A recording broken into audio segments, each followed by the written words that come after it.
The fate of the UFC heavyweight division is on the line. I'm not over-exaggerating.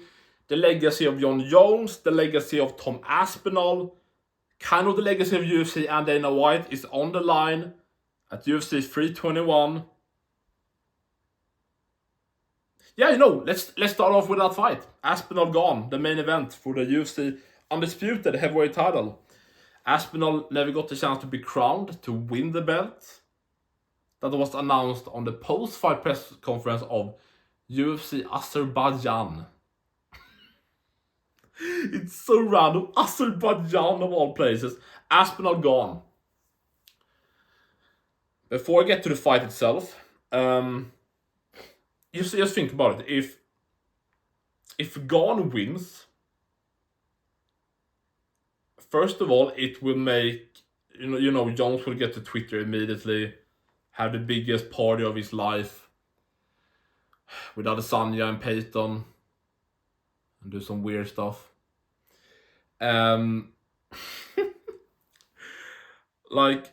Okay. Just think about it. If Gane becomes UFC heavyweight champion, Jones 2.5 years ago submitted him in like 3 minutes. It would make Aspinall look. I don't even know how I would. It would just be terrible, man. Aspinall would look like a clown. Jones would. The problem it wouldn't make Jones like the good guy, or like that he has been right about everything. That wouldn't be the case, but it would look like it, and all the Jones fanboys, all the blacks, everyone that love him for some reason, will jump on the train, shit on Aspinall. Dana will say, yeah, I've said it, Jones the GOAT.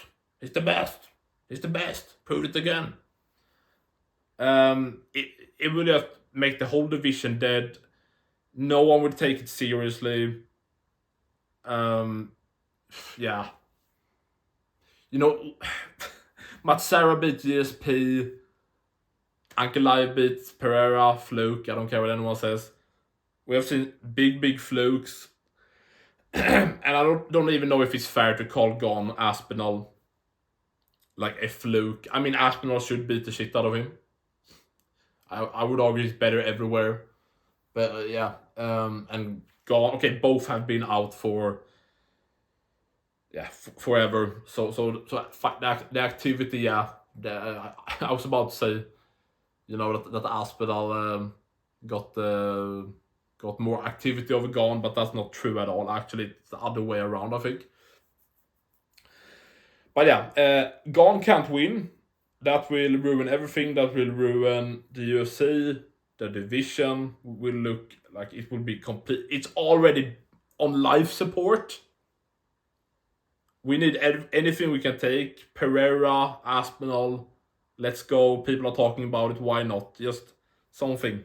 Getting Gane back. Even though DC, you wanna, if DC can make 265, that's the big question. Brock still looks like a beast. Couldn't pass a drug test for shit. He looks like better than ever. Look at his last appearance in the WWE against Cena. Jesus, look at his physique, and he's 40. I don't know how old he is. Is he 40? Who cares? How old is Brock Lesnar? Brock.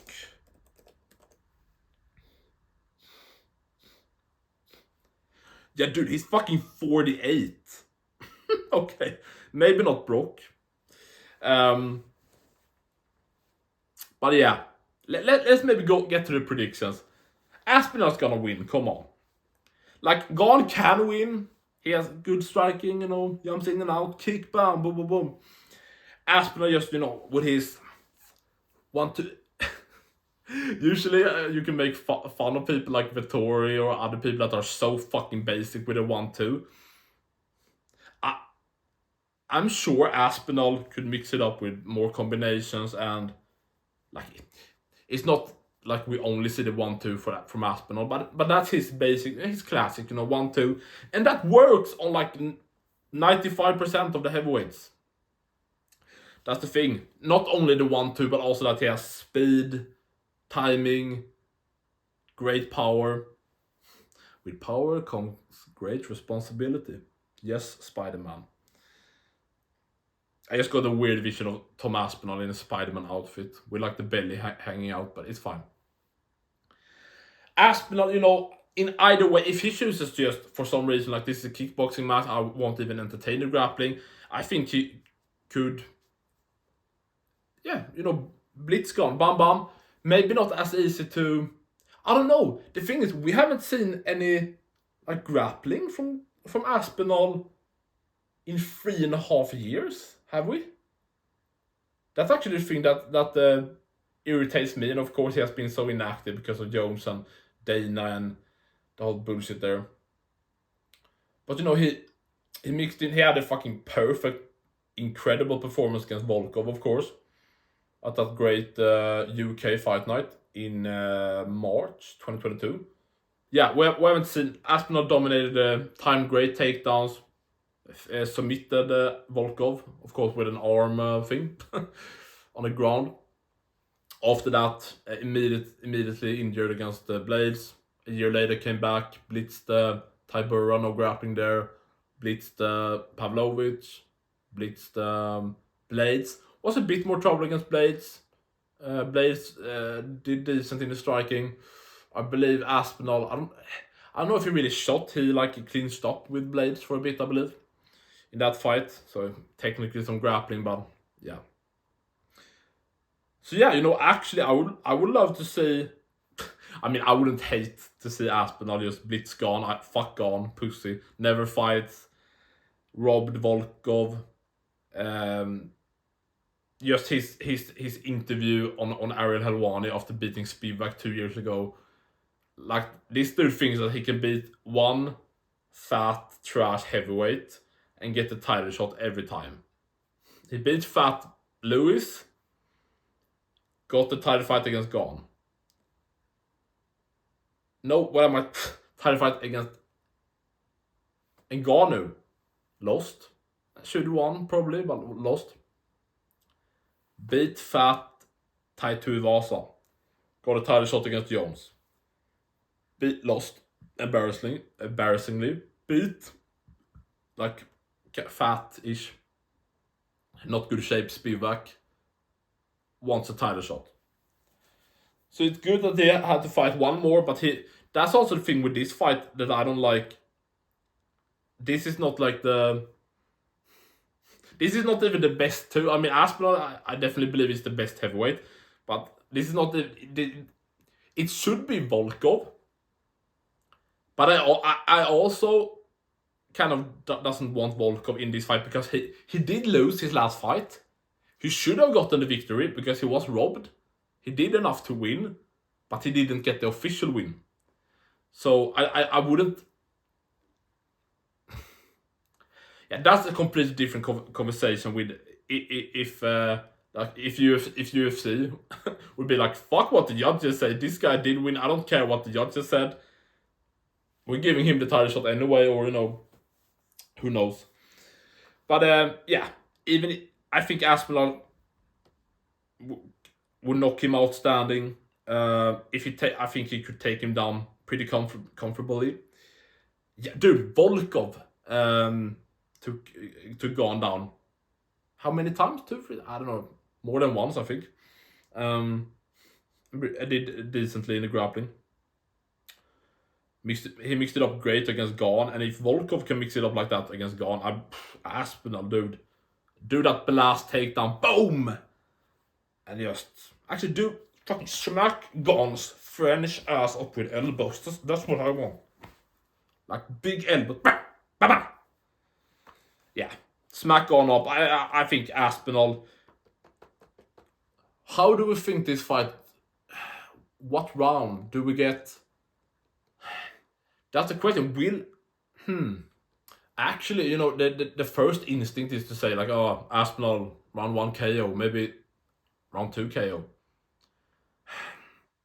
I can actually see against Gane, because the last opponents like Blaze is plodding around, Pavlovich plodding around, Tybura is just a fat guy walking around. So Gane is moving differently, you know. Absolutely, we said that Gane was the next level, you know, heavyweight before the fans really got on board with Aspinall. Oh wait, this guy is another level of movement and everything. So I can actually see. I mean, even Blades landed some shots. Pavlovich did on Aspinall. So listen, none of them have been active. Tom hasn't been in there since July last year. Gane, of course, since December last year. So Gane is the active one, but Tom, logic would say that he wouldn't have his best timing, not being in there much. Like I could say, maybe Aspinall goes for the finish in the first round. You know, go leg kicks, tap a bit, ba, and this shit. But timing a bit off. Plus, even if the timing is good, Gane moves good, leg kicks good, whatever. Or Aspinall even feels it out more in the first round. So in either way, goes to the second round. Maybe Aspinall even shoots in the first, gets him down. Not enough time to do anything. Yeah, I have a feeling like second round submission. I'm gonna go with that. Second round submission from Gane. No, second round submission from Aspinall, taking Gane down. Could even like knock him down, I guess. I don't know what submission Aspinall would get if he just would try to twist the arm again. Like an arm triangle, maybe. I have a hard time seeing Aspinall go for an arm bar, you know, like Oliveira style. But yeah, probably take Gane down in the second round and submit him. Maybe arm triangle, who knows? Twist the arm up. Werner Yadiroba, Mackenzie Dern, strong. I go with the masculine, non-attractive one with the eye. Like in women's MMA, it's just basic. If you're at, I know Mackenzie Dern has a horse face, and she's not like, oh, she's so hot, but you know, she can be attractive, you know, sometimes with some angles and stuff. You know, the more feminine one, and that has never been like the best space for MMA. Cyborg, Nunes. I never thought Ronda was that. She looked like a man sometimes. Yeah, like Verderoba, yeah. Umar Nurmagomedov versus Mario Bautista. Good fight. Actually interesting.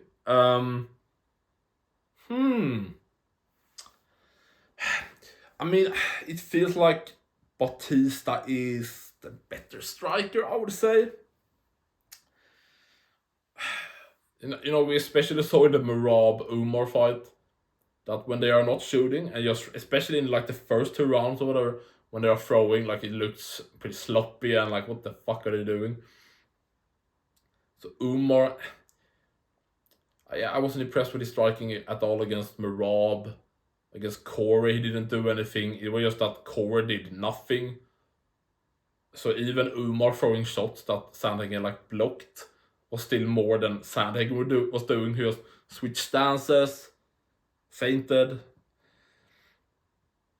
Yeah, I mean, like I haven't seen like when was the last time Umar got the win? Yeah, last summer. Yeah. Another inactive inbred once a year. Jesus.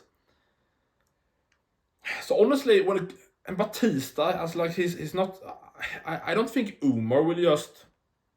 Will I take more Bautista? I mean, he's the underdog, right? I don't know. I have like fuck Bautista for the Aldo performance. I mean, he beat the shit out of Mix, but can we rate Mix much? I mean, he's 0-2 now in the UFC. Fucking what is it? What's his girlfriend? Who's kind of hot. Anyway, Umar. I don't know. I have a hard time seeing Umar just like take Bautista down, dominates him in the grappling. Dude, I know exactly what I think. I think this is an Abu Dhabi inbred area. So, from hating Bautista, we will kind of start to like him or feel empathy for him. I think Bautista will do probably better in the stand-up, defend good even when they get on the ground. Umar won't be able to do much. Maybe Bautista scrambles, get up, or he's just... Whatever happens, I think it would be a competitive 3-1 fight. But Bautista clearly wins, and they give it to Umar and robs Bautista. So the question actually is, if I want to get the correct prediction, if I think that's what's gonna happen, do I then go for Bautista or do I go for Umar? Because if I pick Bautista, then I'm technically correct, but that he doesn't get the win. And if I pick Umar, you can say he robbed Bautista, so you weren't correct. But I actually picked Umar and he won. Or what the fuck am I saying? I have already given the or I get my explanation could make it look like I'm correct either way. No, you know what? No, because this is a specific prediction. If I get this that Bautista should have won, but they gave it to Umar, that's such a specific. That's better than predicting one or the other. Yeah, so that's what I'm predicting. Bautista, competitive fight, but Bautista definitely should have have at least 2 rounds. Should have the decision 29-28, but they give it to Umar 29-28. Maybe even 1 judge 30-27. Alexander Volkov, my boy, versus Yalton Almeida, the lab freak. I'm definitely going with Alexander Volkov. Not only because I like him, dude. I want to give Volkov credit again. I think I've done it before, but it's not often at heavyweight you see clear improvements and stuff.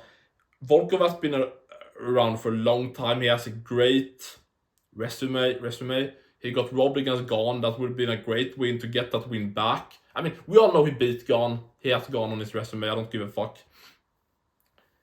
He has clearly improved, like how he had a clear game plan against Gane, mixed up, beat Gane in the striking, mixed it up great with kicks, and the boxing, of course. Beat the kickboxer Gane in the striking and mixed in the grappling, beat him in that area too. Clear Volkov victory, got robbed. I'm still mad about it. For someone who, dude,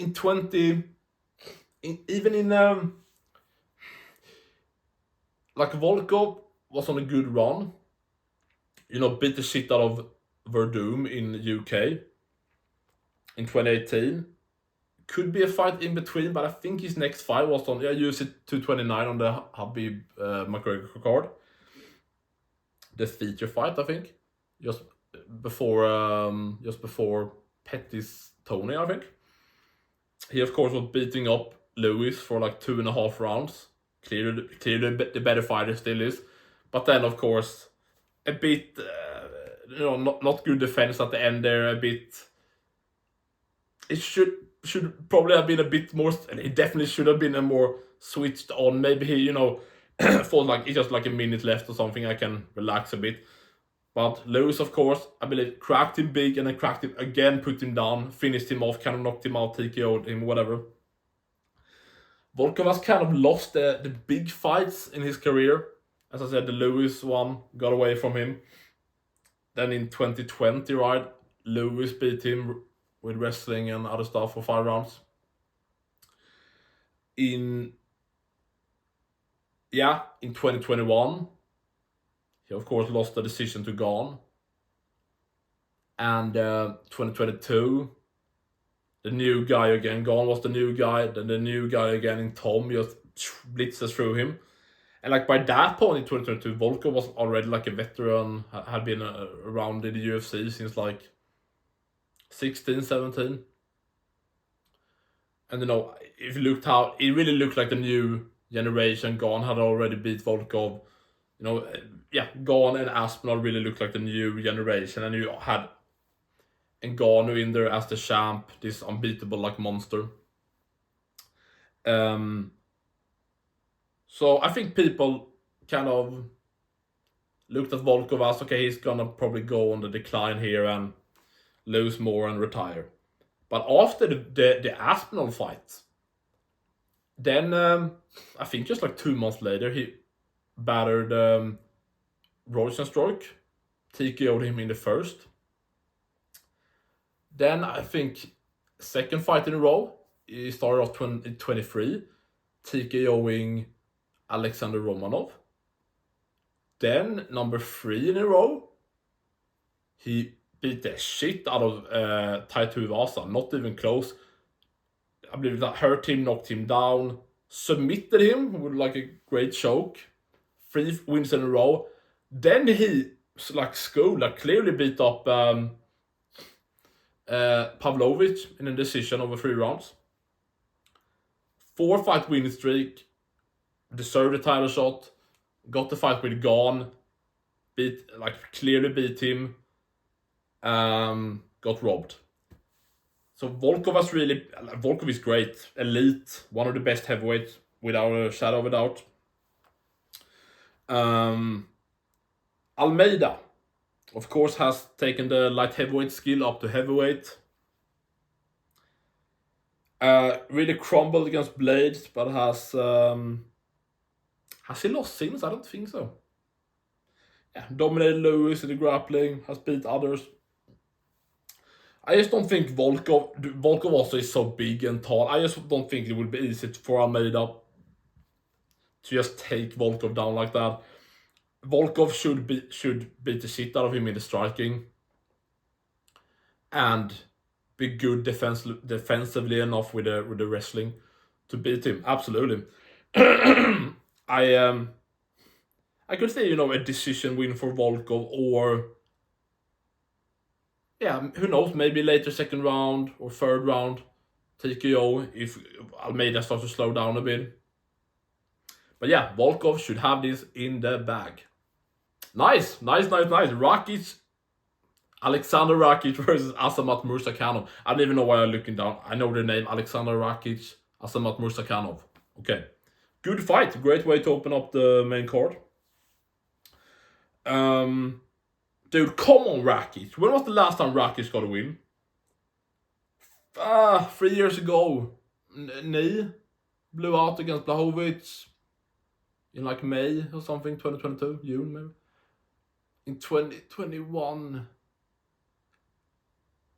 Dude, I think his last win was, because he wasn't active, like early 2021. He beat Thiago Santos. He never fought. I was about to say he never fought Ankalaev. He did fight Ankalaev. He fought him, a year ago on the Abu Dhabi card, right? What was I thinking? Of course, Rakic got he beat in 2020, right? Or he beat Smith. Leg kicked the shit out of Smith. Fantastic. Anthony Smith. Got into early 2021 in like March. Or like maybe the Adesanya Blachowicz card, something like that. He beat Thiago Santos, I'm pretty sure, over 3 rounds. Pretty boring fight, I think. Over a year later. Is that Rakic's last win? Dude, what? Can I look it up? Isn't Rakic still ranked in the top 5? Or maybe he's top. No, okay, he's 7. Okay. Yeah, dude, here we can see it. 2024. Lost to Yuri, lost to Ankalaev. 2022. Lost to Blachowicz. 2021. That's fucking insane. He's number 7. And he hasn't won in 4.5 years. When was the last time he beat someone who's currently fighting in the UFC? Anthony Smith, also retired. Manua, Volkan Ozdemir beat him, okay. 2018. I don't know, is Devin Clark still in the UFC? So maybe 2018 is the last time Alexander Rakic beat someone who's actually still in the UFC. Oh, he's not in the UFC, okay. Okay, so Alexander Rakic doesn't have one single win over someone fighting in the UFC. Last win 4.5 years ago, Thiago Santos. Okay. Rakic is not bad at all. When he came back after almost 2 years with the injury and stuff, at UFC 300 against Jiří Procházka, he looked like the fucking best light heavyweight in the world. He looked sick. He looked fucking perfect, man. Smacked up Jiří, tagged him, leg kicked the shit out of him. He looked fucking great. Problem was, I don't even know if I should say that he doesn't have any power. I don't know, like, he doesn't have the biggest power. I don't know if he's pillow hands. But he of course has a great head kick over Manuel. But like, anyone can probably, like, head kick is one thing, but do you have the... The problem is, if you're not Alex Pereira, you can't switch off or barely hurt Jiří. You saw Khalil fucked Jiří up, just happened. 2 rounds. I mean, Jiří started to come back a bit in the second, but mostly for 2 rounds, Khalil was just smacking up Jiří. And then in the 3rd round, Jiří was like, okay, let's just put it on him. And just battered him and just knocked him the fuck out. Insane. So, with the context in mind, Rakic did great, fantastic against Jiří, who's up there as one of the best in the division. He did fantastic against Jiří until he got finished. Then he had a 3-round competitive, not the greatest fight at all against Ankalaev, pretty boring. Ankalaev probably clearly won, but still competitive, like he was in there kicking. Just a terrible game plan. I don't know what Rakic's game plan really was, but what I'm saying is he was beating the shit out of Jiří until he lost. He went back and forth with Ankalaev, who, this is 2 former champions. Ankalaev just was champion. So I think Rakic is really good, pretty good. He's good, man. He's good. Aspinall Murzakanov. I mean, he's not bad. I mean, he could definitely blitz in and maybe smack up and hurt Rakic with the boxing and stuff. Question is, when he comes in like that, I don't think Rakic has a glass jaw or anything. I mean, Rakic could blast his legs from range. I'm going with Rakic, probably decision. Yeah, Rakic decision. You know what? Union Park beats Aliskerov. Fuck the Dagestanis. Park, you got this, man. Beat up Ikram. And Rebecki beats Klein. That's what I think. Guys, this is gonna be a good one. I think. Probably gonna drop. We'll see if I do another video about Aspinall, the legacy of the division, some things I talk about at the start, or there's always drama or some things coming up. But guys, I'm excited for the card. It's gonna be a good one. UFC 321 Fight Week is here. Thanks for watching. Like and subscribe. Latest video right here. Playlist right here. Let's go, boys.